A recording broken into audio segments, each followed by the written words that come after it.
Everybody, this is Aiden, one of my students, working on his commercial certificate. Don't tell him I said this, but he's an alright pilot. So he is out here helping me today. All that ground footage you saw in the videos is thanks to him, so say thanks, Aiden, in the comments. Appreciate that. And we're going to head back to Twin Oaks now. Hey guys, Sam Terrell, the Northwest Aeronaut, and today we're going to talk about how to practice crosswind landings when there's no crosswind. Let's get in the air.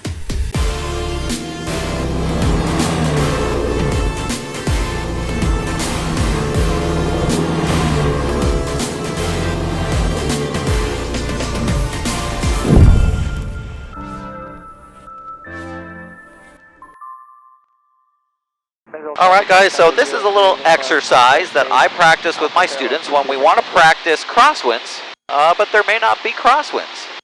This is basically an aileron and rudder coordination exercise, similar to slow flight down the runway, which you saw in the last video. This is forward slips down the runway.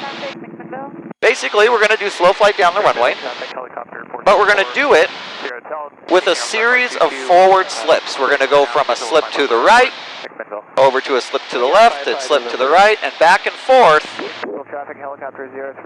while maintaining our position over the center line the whole time. This is a great way to learn the coordination required with the rudder and aileron when you are in a crosswind situation.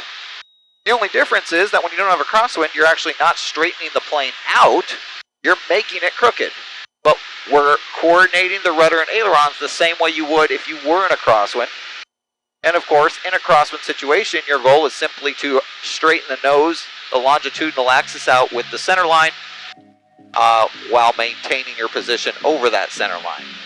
All right, we're beginning our initial descent on the downwind. And again, we're only going to use about 10 degrees of flaps for this. We're not using a lot of flaps.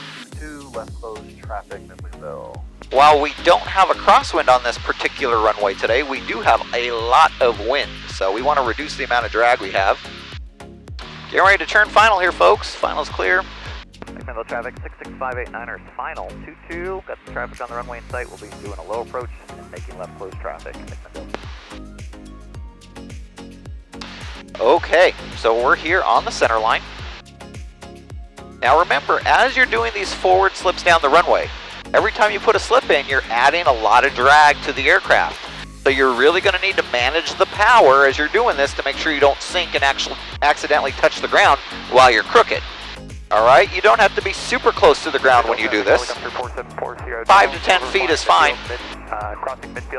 But you do need to make sure you manage that power.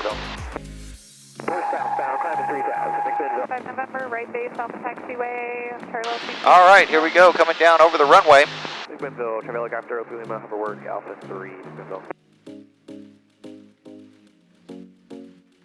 And as we come in over the runway, we're just going to start doing our slips side to side. So, first of all, left. Here we are, staying over that center line. And then we'll move to the right. Right, staying over that center line. Lots of left aileron, right rudder. There we are, right over that center line. Then we'll go left, nice and smooth. Left, there we go, right over that center line, adding power. And then we'll go right. Okay, just like this. Lots of right rudder, using aileron to stay over that center line. And then we can practice just straightening ourselves out as if we were going to land. This is what it should look like if we were going to land. Now we'll go around. All right. So guys, that's forward slips down the runway. A great way to practice crosswind landings when there's no crosswind. So hey guys, I hope you found that helpful. Go out and try it with a CFI. Don't try it by yourself. Let me know how it goes for you. I'd be interested to hear. And until next time, resume your own navigation. We'll see ya.